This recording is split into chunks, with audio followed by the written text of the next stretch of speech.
조카도다. 지금 죽어도 조카도다라는 제목으로 함께 하나님 말씀을 나누도록 하겠습니다. 오늘 본문 말씀 30절 후반에 보면 야곱의 참 인상적인 고백이 등장합니다. 30절 후반에 보면 지금 죽어도 조카도다. 지금 죽어도 조카도다. 영어 성경 NIV에 보면 이렇게 되어 있습니다. Now I am ready to die. 나는 이제 ready, 준비가 되었다. To die. 죽을 준비가 되어 있다. 언제든지 죽을 준비가 되어 있다. 이런 뜻입니다. 이때 야곱의 나이가 몇 살이었느냐? 여러분 47장 9절에 보면 야곱이 바로한테 얘기를 합니다. 내 나그네 길의 세월이 130년입니다. 이러죠. 자, 이때 이 고백을 할 때 야곱의 나이가 130년입니다. 130세였죠. 지금 나이로 따져도 아주 이제 오래 사는 편입니다. 현재 전 세계에 알려진 세계 최고령자의 나이가 132세입니다. 브라질 출신의 쿠엘류 지 소우자라고 하는 이름을 갖고 있는 할아버지인데 이 할아버지가 1884년 3월 10일생입니다. 1884년이면 우리나라의 이 김옥균이 갑신정변을 일으켰던 그런 해입니다. 자, 이분이 이때 태어나서 잘 살다가 셋째 아들을 101살 때 낳으셨습니다. 아브라함보다 한 살 더 뒤에 낳으셨어요. 자, 만약에 우리 집에 어르신들이 이렇게 오래 사실 때 어르신이 뭐 부모님이나 할아버지나 외할아버지나 뭐 증조 할아버지나 난 이제 죽어도 조카도다 이렇게 얘기하시면 난 이제 죽을 준비가 됐어 이러시면 여러분 어떻게 대답하시겠습니까? 예, 그만하면 오래 사셨죠. 그럴 말씀 하실 만도 하세요. 제가 생각해도 너무 오래 사셨어요. 자, 이렇게 얘기하실 분은 아마 없을 겁니다. 대부분 무슨 말씀을 그렇게 하세요? 오래 사셔야죠. 건강하게 오래오래 사세요. 얘기하십니다. 자, 여기에 대해서 우리가 좀 생각해 봐야 될 것이 이제 중요한 두 가지 부분이 있습니다. 자, 난 이제 죽어도 좋다라고 할 때 첫 번째로 우리는 죽어도 좋다, 죽음에 대해서 이야기할 때 상당히 어색해합니다. 입에 담기를 어려워해요. 그래서 죽음 얘기만 나오면 그냥 화제를 빨리 바꿔버립니다. 죽음의 문제를 직면하고 이 문제를 솔직하게 얘기하는 걸 상당히 이제 힘들어한다는 것이죠. 두 번째로 난 지금 죽어도 좋다라고 할 때 이 고백은 단순히 오래 살아서 좋다라는 차원의 고백이 아니라는 겁니다. 그러니까 성도에게 지금 난 죽어도 좋다라는 고백은 단순히 오랜 세월을 건강하게 살아서 좋다 이 차원을 넘어가는 부분이라는 것입니다.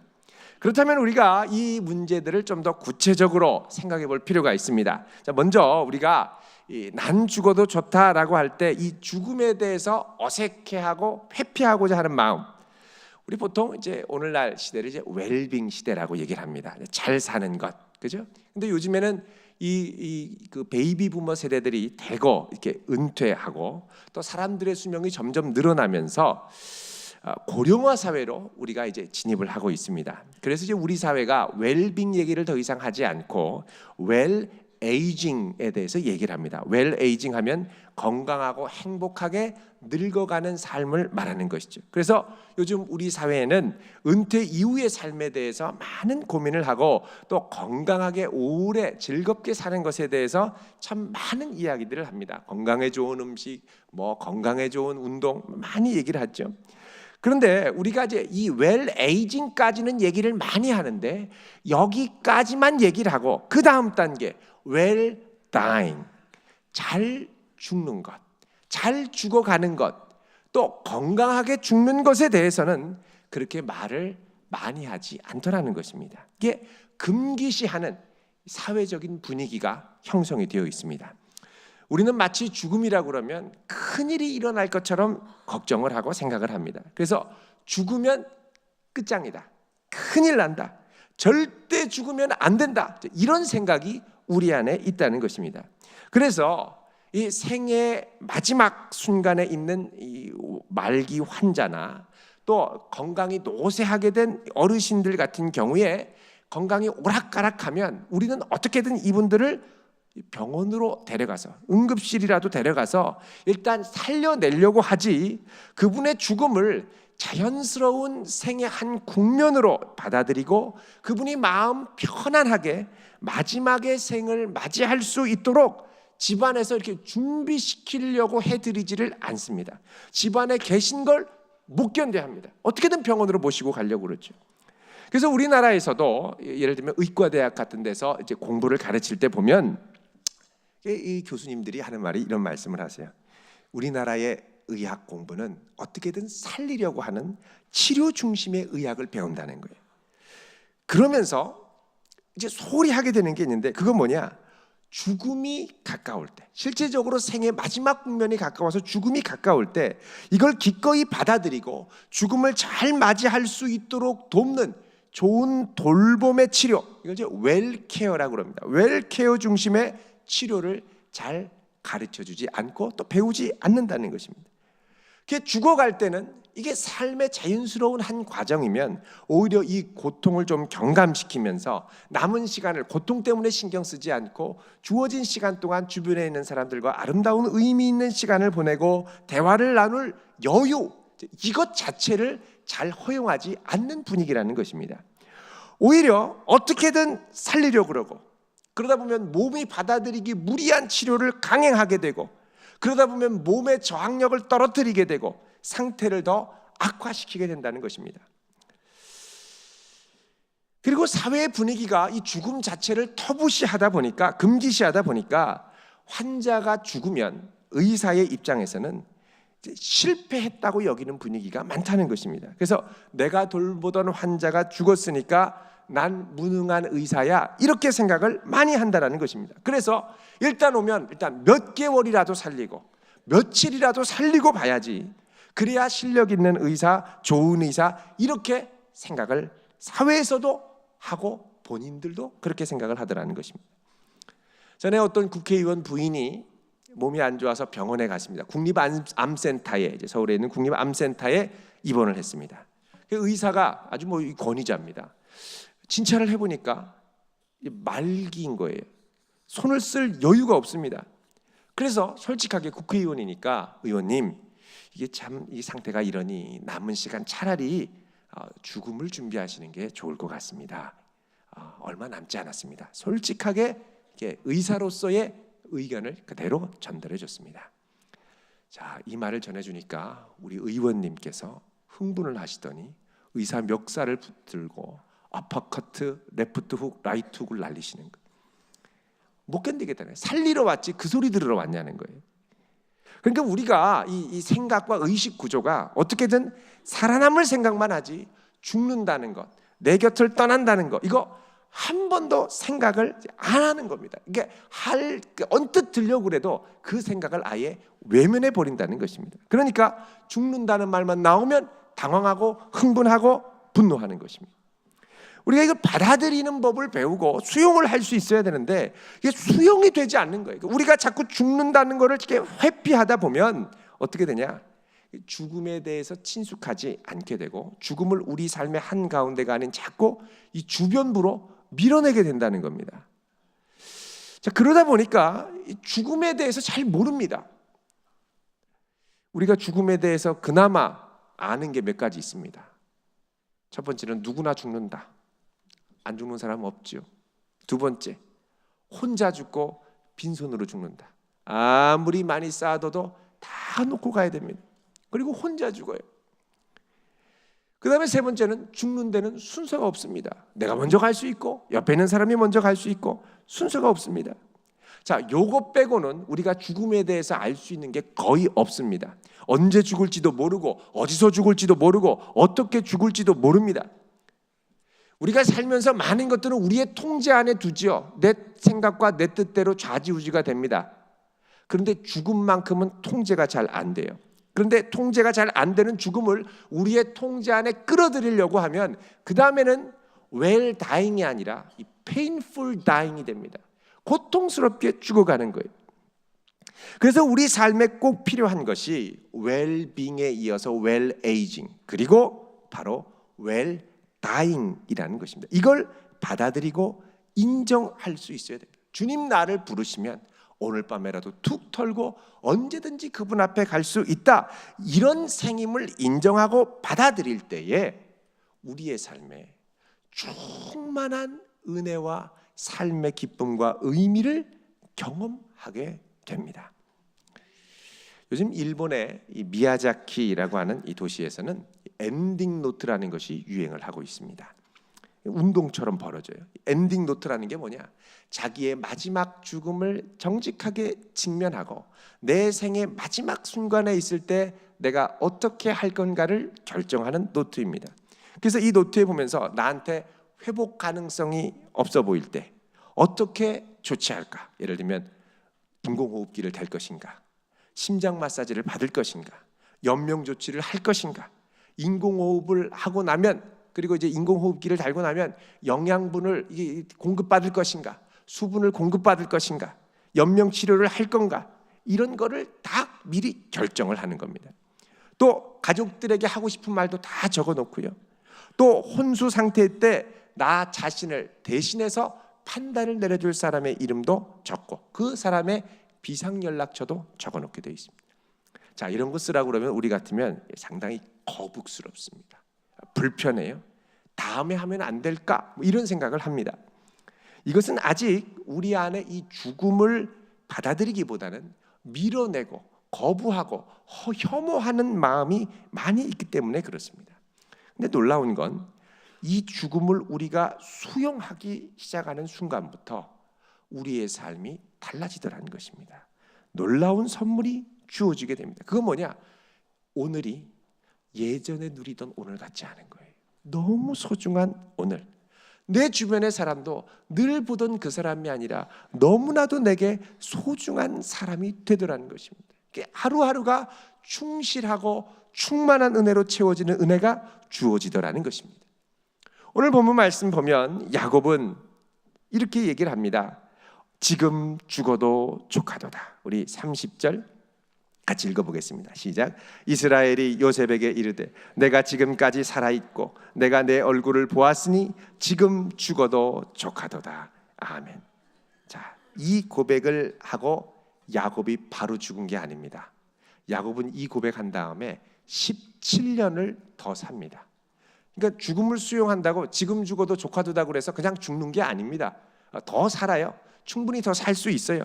그러나 이후에 산 17년간의 생은 이전에 살았던 그 어떤 생보다 값지고 귀하고 고귀한 순간으로 채워지는 생이 되더라는 것입니다. 그래서 야곱은 이 고백을 하고 나서 정말 행복한 노년을 보내게 됩니다.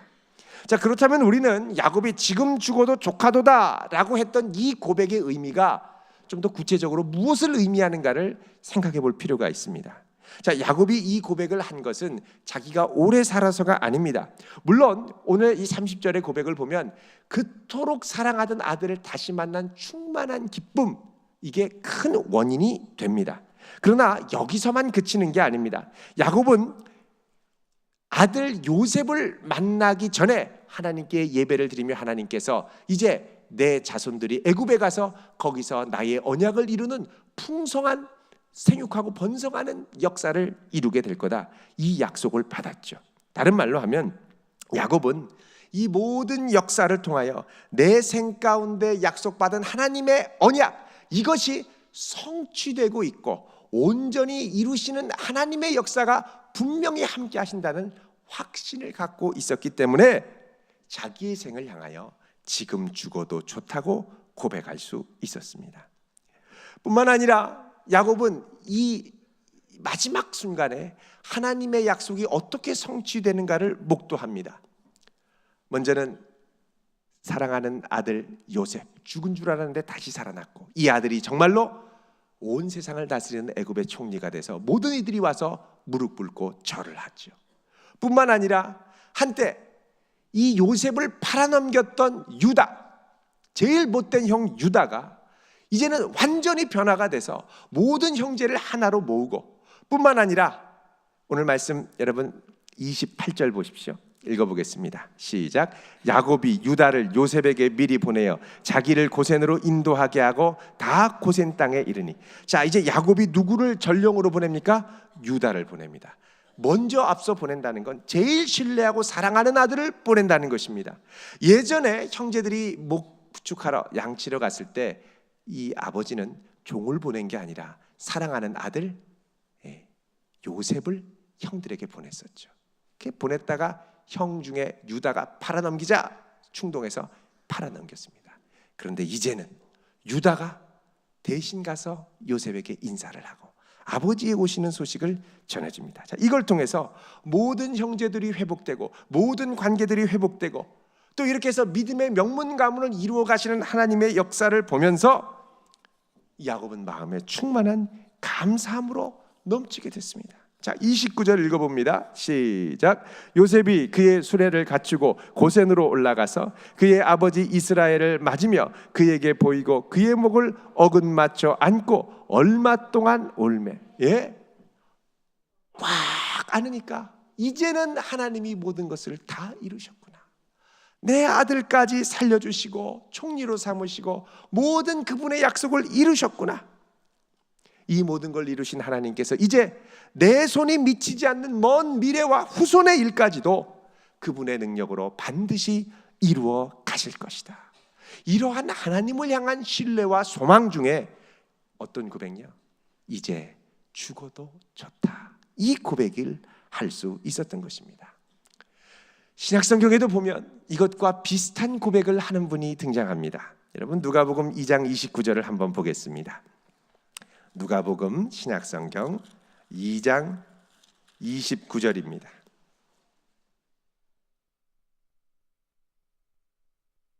누가복음 2장 29절 28절 29절 같이 읽습니다. 시작. 시므온이 아기를 안고 하나님을 찬송하여 이르되 주제여 이제는 말씀하신 대로 종을 평안히 놓아 주시는도다. 표준 세번역을 보면 이거 이렇게 번역이 되어 있습니다. 주님, 이제 주님께서는 주의 말씀을 따라 이 종이 세상에서 평안히 떠나갈 수 있게 해주셨습니다. 다른 말로 하면 평안히 죽을 수 있도록 해주시네요. 주님, 이제 저는 죽어도 좋습니다. 근데 무엇을 따라요? 주님의 말씀하신 것을 따라 주님 말씀하신 대로 이제는 놓아주십시오. 죽게 해주십시오. 죽어도 좋습니다. 다른 말로 하면 하나님 말씀하신 대로 그분의 약속이 이루어지는 걸 보고 이제 스스로 저는 죽을 준비가 되었습니다. 이렇게 얘기합니다. 시몬은 이전에 성령으로부터 약속을 받았습니다. 26절에 보면 그가 주의 그리스도를 보기 전에는 죽지 아니할 것이다 라는 성령의 지시를 받았습니다. 그러니까 생전에 내가 반드시 메시아를 살아있는 채로 볼 것이다. 그래 시몬은 밤낮 성전에 머물면서 기도하고 이 역사를 볼 수 있기를 기도하며 기다렸습니다. 그리고 마침내 이 약속이 성취되는 걸 보고 이젠 죽어도 좋습니다 고백하는 겁니다. 여러분 이 시므온의 사명은 내가 주님을 위해 뭘 하는 게 아니었습니다. 이 늙은 시므온의 사명은 뭐냐? 주님 약속하신 것이 이루어지는 걸 보는 것이었습니다. 또 이어서 등장하는 과부가 있습니다. 84세, 그 당시로 하면 상당히 나이가 많죠. 84세의 과부였던 여선지자 안나도 이 약속을 기다립니다. 이 약속을 기다릴 때까지 뭐 했느냐? 37절에 보면 중반에 이 사람이 성전을 떠나지 않고 주야로 금식하며 기도함으로 섬기더니 간절히 금식하며 그분의 뜻이 이루어지는 걸 기다리다가 보았다는 것입니다. 자, 믿음의 선조, 믿음의 부모님, 믿음의 할머니, 할아버지들, 나는 이만하면 오래 살았어 라고 생각하시는 분들, 말년에 우리가 누려야 할 더 큰 복이 있습니다. 그거는 하나님께서 우리 가문, 우리 가족, 우리에게 맡기신 소중한 약속과 은혜의 사명들이 나 당대를 넘어 성취되고 이루어지는 것을 마침내 보고야 마는 것입니다. 이걸 보기 위해서라도 우리는 오래 살아야 됩니다. 물론 오래 사는 것도 복이지만 오래 사는 것 자체가 복인 것이 아니라 오랜 기다림을 통하여 하나님의 약속이 마침내 성취되는 것을 보는 것이 더 큰 복인 줄로 믿습니다. 제가 한번 계산을 해보니까요, 우리 교회 보면은 이제 4명의 자녀를 두신 분들이 좀 몇 가정 계시거든요. 이 아이들이 나중에 또 4명을 낳고 이 아이들이 또 나중에 4명씩 낳으면 3대가 지나서 4대쯤 되면 전세 비행기를 빌려서 세계 선교를 갈 수가 있게 됩니다. 전세 비행기를 빌려서 여름 겨울마다 세계 선교를 가게 됩니다. 여러분, 물론 어려운 분도 계시지만 꼭 이게 다가 아니라 하나님이 우리 가정을 통하여 이루실 그 은혜의 역사는 나 당대로 끝나지 않는다는 거예요. 대대로 이어서 역사하실 그 하나님의 손길을 기다리며 기도하는 것, 이게 너무나도 소중한 사명이라는 것입니다. 그래서 우리의 어머니, 아버지, 할머니, 할아버지들은 이런 은혜를 구해야 됩니다. 하나님, 나로 생전에 주님께서 허락하실 우리 가문의 은혜와 복을 직접 목도하게 하시고 감사함으로 영광 돌릴 수 있게 하옵소서. 그걸 볼 때까지 오래 살 수 있는 은혜를 구하는 건 필요한 은혜가 되는 것입니다. 지금은 하늘나라에 가신 저희 어머니, 예전에 늘 새벽마다 간절히 저를 위해 기도해 주셨습니다. 그때 간절히 기도하셨던 제목이 몇 가지가 있었습니다. 그 중에 하나는, 하나님, 아들을 하나님께서 교회로 부르셨으니까 이 부르신 교회를 아름답게 부흥케 하시고 또 하나님의 귀한 성전을 지어서 많은 영혼을 품을 수 있는 목회자가 되게 해주십시오 하는 기도였고요. 또 하나는, 주님, 사랑하는 손주를 보게 해주십시오. 근데 늘 힘들게 일하시면서도 늘 새벽이면 피곤한 몸을 일으키셔서 주님의 전에 나와서 간절히 기도하셨습니다. 근데 가끔씩 이제 저한테 하시는 말씀이, 야, 하나님께서 내가 이렇게 간절히 기도하는데 왜 빨리 안 들어주시냐? 빨리 손주가 나오고 빨리 교회가 성장하고 빨리 교회를 지면 좋을 텐데, 이 말씀을 하셨습니다. 근데 하나님께서는 우리 가정으로 하여금 이 하나님을 향한 기도, 우리가 소망 중에 붙들은 하나님의 약속을 몇 년을 더 기다리게 하신 이후에야 응답하게 하셨습니다.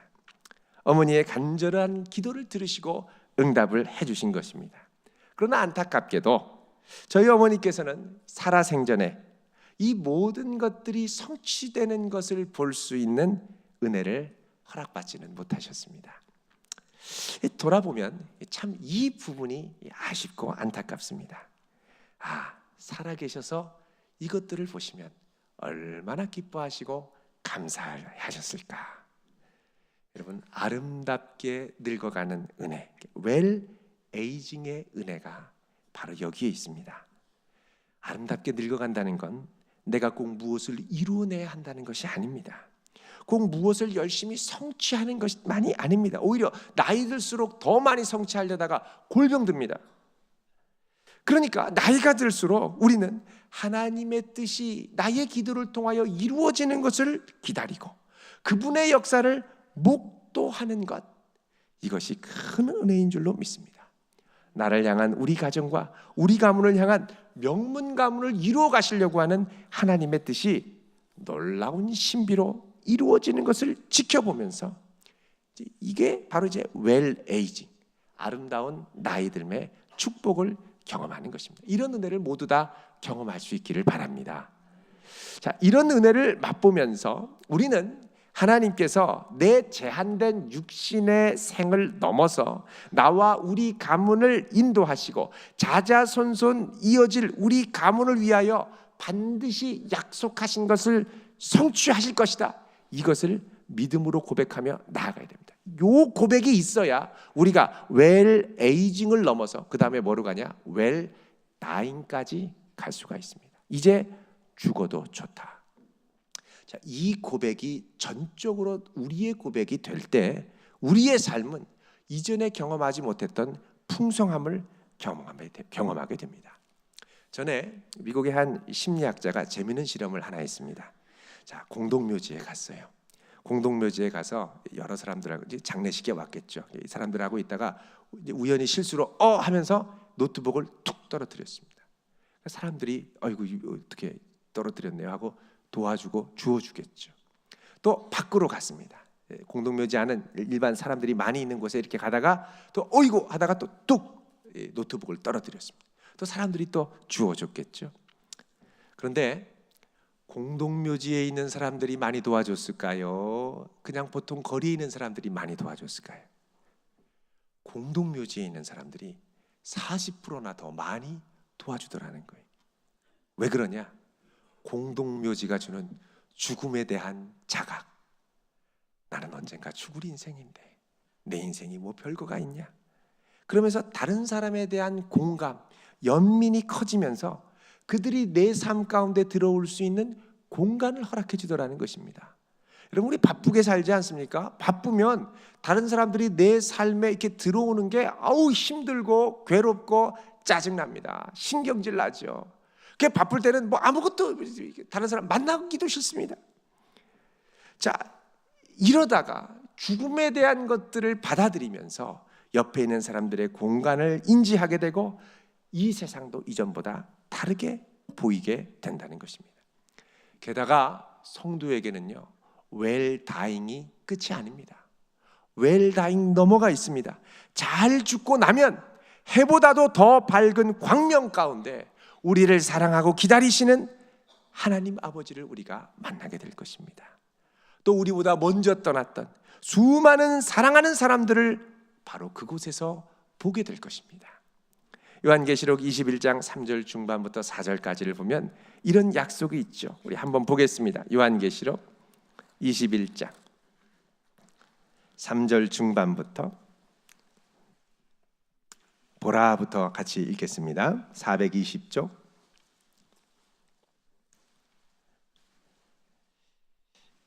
3절 21장 3절 시작. 보라, 하나님의 장막이 사람들과 함께 있음에 하나님이 그들과 함께 계시리니 그들은 하나님의 백성이 되고 하나님은 친히 그들과 함께 계셔서 모든 눈물을 그 눈에서 닦아주시니 다시는 사망이 없고 애통하는 것이나 곡하는 것이나 아픈 것이 다시 있지 아니하리니 처음 것들이 지나갔음이러라. 아멘.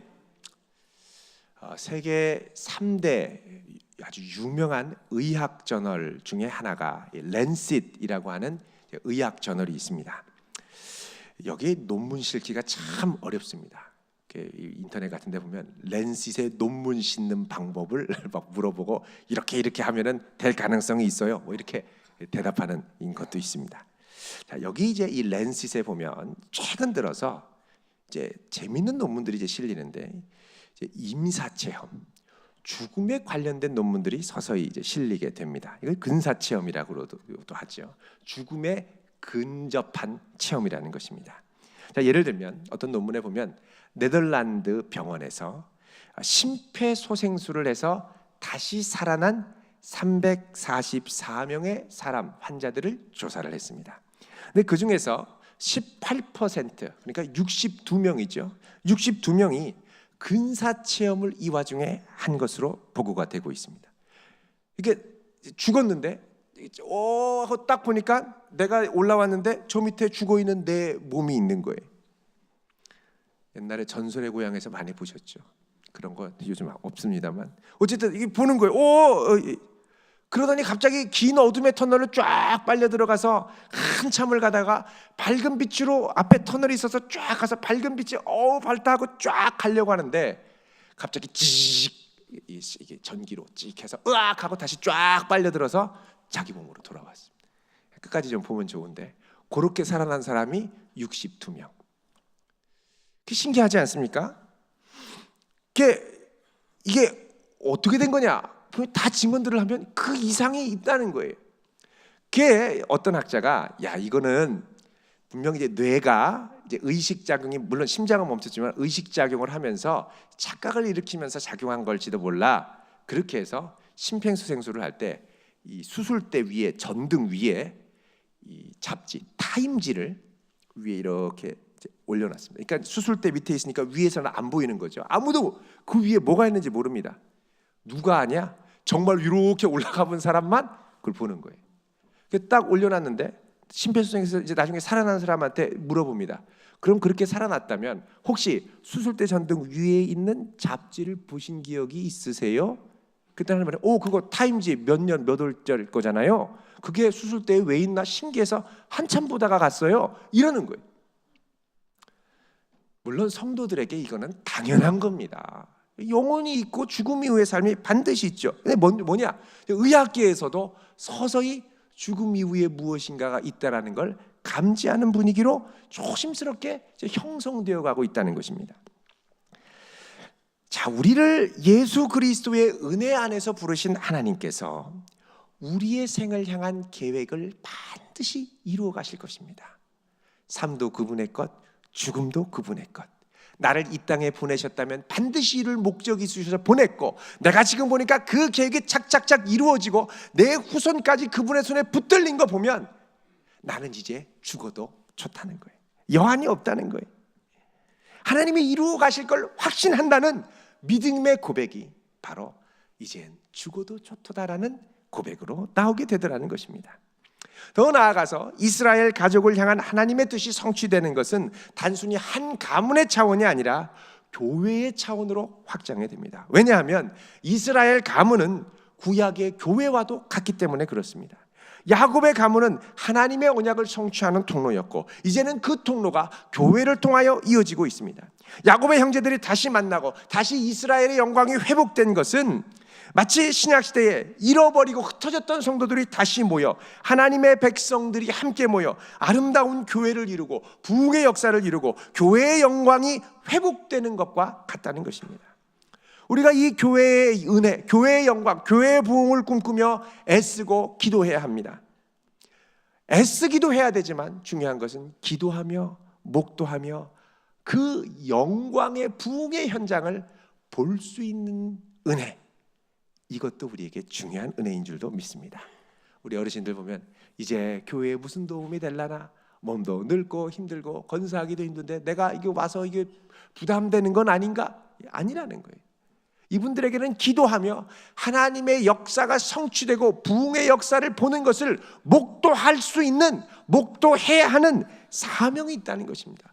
이걸 바라보며 나아갈 때 우리에게는 건강한 나이듦, 건강한 죽음을 꿈꾸며 나아갈 수 있는 새로운 소망이 주어지게 될 줄로 믿습니다.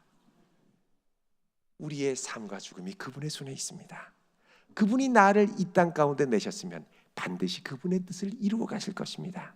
이제는 주님, 그렇다면 저는 죽어도 좋습니다. 모든 것을 이루시고 인도하시는 주님을 신뢰하겠습니다. 나의 가정, 나의 가문, 나의 교회, 오직 주님의 영광을 위하여 쓰임받게 하옵소서. 믿음으로 맡기며 고백할 수 있는 귀한 성도 되시기를 주님의 이름으로 축원드립니다. 기도하겠습니다.